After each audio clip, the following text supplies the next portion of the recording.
शाह साहब बहुत बहुत शुक्रिया वक्त देने के लिए। पहले भी बात होती रही है कि भारत पाकिस्तान में दहशतगर्दी की कार्रवाइयां करता रहे, लेकिन आज आप लोगों ने डोसियर सामने रखा, तमाम जो शवाहिद हैं वो आप लोगों ने सामने रखे। अब ज़रा बताइएगा, जो अहम मरहला है, जो अहम चैलेंज है, वो ये है कि दुनिया के सामने हम किस तरीके से इस डोसियर को, इन शवाहिद को लेकर आते हैं, क्योंकि हम तो मानते हैं कि ये ठोस सबूत है, लेकिन अब दुनिया को भी मनवाना है कि भारत पाकिस्तान में किस किस्म की दहशतगर्दी की कार्रवाइयां कर रहा है और करने जा रहा है। आपने दुरुस्त कहा।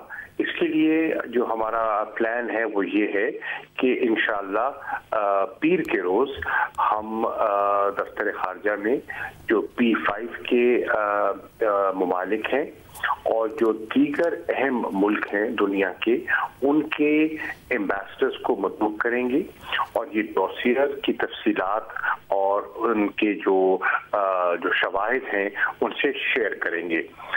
इसी तरह इंशाअल्लाह हमारे जो PR हैं न्यूयॉर्क में, मुनीर अकरम साहब, ये इस डोसियर को शेयर करेंगे सेक्रेटरी जनरल अक़वाम मुत्तहिदा के साथ। ये भी फैसला किया है कि OIC का प्लेटफॉर्म भी अहम प्लेटफॉर्म है, वहाँ भी इस डोसियर को शेयर किया जाए। और इंशाअल्लाह सेक्रेटरी जनरल OIC से मेरी 2 रोज पहले बात भी हुई है और इंशाअल्लाह उनसे भी शेयर किया जाएगा।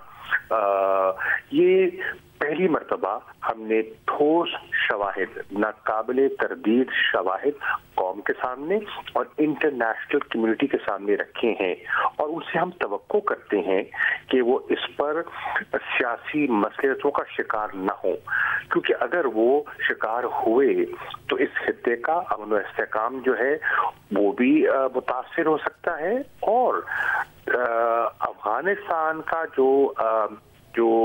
जो पीस प्रोसेस है उसको भी भारत बसियत एक स्पॉइलर के नुकसान पहुंचा सकता है। तो सबकी जिम्मेदारी बनती है कि वो अपना किरदार अदा करें और भारत का उनकी बाज़पुरसी करें और कहें कि ये बिल्कुल जो इंटरनेशनल कन्वेंशंस हैं, UN चार्टर की खिलाफ वर्जी कर रहे हैं, आप सिक्योरिटी काउंसिल रेजोल्यूशन 1373 की खिलाफ वर्जी कर रहे हैं, आप जिनेवा कन्वेंशन की खिलाफ वर्जी कर रहे हैं। जिस किस्म की कार्रवाइयाँ आपके सफारतकार कर रहे हैं, आपके मिशन कर रहे हैं, और इससे फिल फॉर उन्हें इज्तनाब करना होगा।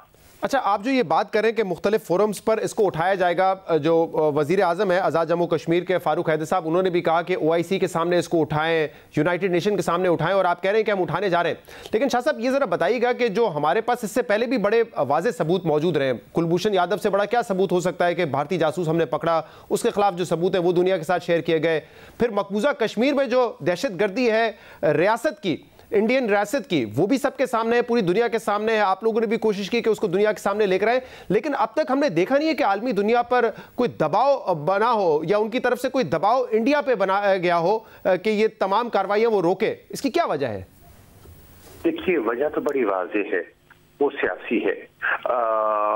पॉलिटिकल कंसिडरेशंस आड़े आ जाती हैं और बहुत से ममालिक जो हैं वो जो भारत के ताल्लुकात हैं उनको वो मुतासिर नहीं करना चाहते, लेकिन उन्हें इस चीज़ का हम एहसास दिलवाने की कोशिश करेंगे। ताल्लुकात अपनी जगह, लेकिन आलमी अमन की भी अहमियत है, इस खित्ते के अमन की भी अहमियत है, और जिससे वो नज़र नहीं चुरा सकते, उनको नहीं नज़र चुरानी चाहिए, नंबर 1।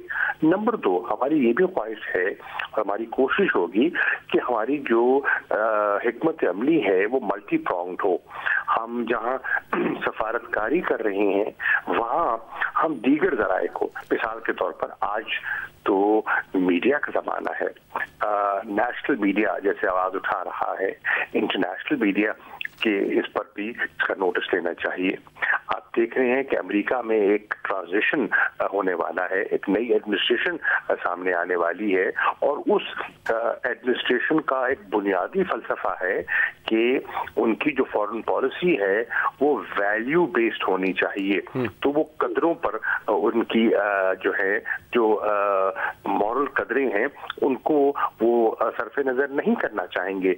और इस वक्त जो बैन अक़वामी क़वानीन की खिलाफ خلاف ورزی ہو رही ہے, جس طرح معصوم لوگوں کو نشانہ بنایا جا رہا ہے, یہ ان کو باور کرنا ہمارا فرض ہے.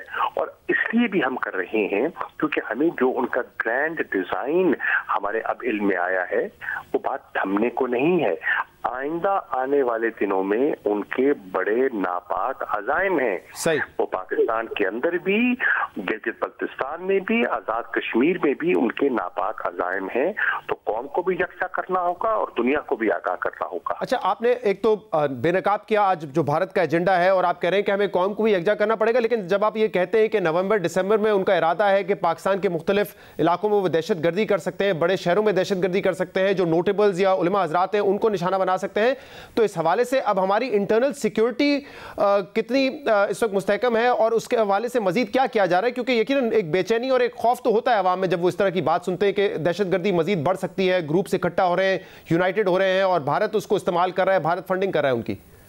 دیکھیے, ایک چیز تو قوم کا اعتماد حکومت پر, حکومتی اداروں پر مزید مضبوط ہونا چاہیے کہ اللہ کے فضل و کرم سے ہم ان کے عزائم کو بر وقت بے نقاب کرنے میں کامیاب ہوئے ہیں, اور انشاءاللہ جو احتیاطی تدابیر ہیں ہم ان کو اپنانے کا ارادہ رکھتے ہیں. ہماری جو سیکیورٹی اسٹیبلشمنٹ ہے وہ بھی غافل نہیں ہے, اور قوم کو بھی آگاہ کر دیا گیا ہے. جو انسانی حد تک ممکن ہے وہ اقدامات اٹھائے جائیں گے, لیکن آپ جانتے ہیں کہ دہشت گردی کے لیے صرف ایک شخص ضرورت ہوتا ہے, چاہے آپ کے جتنے ہی انتظامات ہوں, کئی دفعہ وہ اس کو پینیٹریٹ کر جاتا ہے, لیکن انشاءاللہ ہم پوری طرح ان کا مقابلہ کرنے کے لیے تیار ہیں. اچھا, اور پہلے بھی اس پر بات کی گئی ہے کہ ہماری جو سیکٹرین فالٹ لائنز ہیں اس کا فائدہ بھی بھارت اٹھا سکتا ہے. ایک سیکٹرین پولرائزیشن تو ہمارے یہاں ہے, اس حوالے سے کیا کر رہے ہیں؟ کیا بات چیت کا سلسلہ شروع ہے, جاری ہے, کہ کوئی مس انڈرسٹینڈنگ کے ذریعے میں خدا نہ خواستہ یہ جو سیکٹرینزم ہے یہ پاکستان میں نہ پھیلنا شروع ہو جائے؟ بالکل, آپ نے صحیح نشاندہی کی ہے. لوگ اس چیز کو ایکسپلائٹ کرنے کی گاہے بگاہے کوشش کرتے رہتے ہیں. میں سمجھتا ہوں کہ یہاں ہمارے سیاسی قائدین کو اور ہمارے علماء کو, مشائخ کو بھی اپنا کردار ادا کرنا ہوگا, جانچتے ہوئے, پہچانتے ہوئے کہ ہمارا دشمن کیا کرنا چاہ رہا ہے. ان کے عزائم کو پہچانیے, اور وہ جو غلط فہمیاں اور نفرت کے جو بیج بو رہا ہے ان کو بھانپ کر آپ نے قدم آگے اٹھانے ہیں.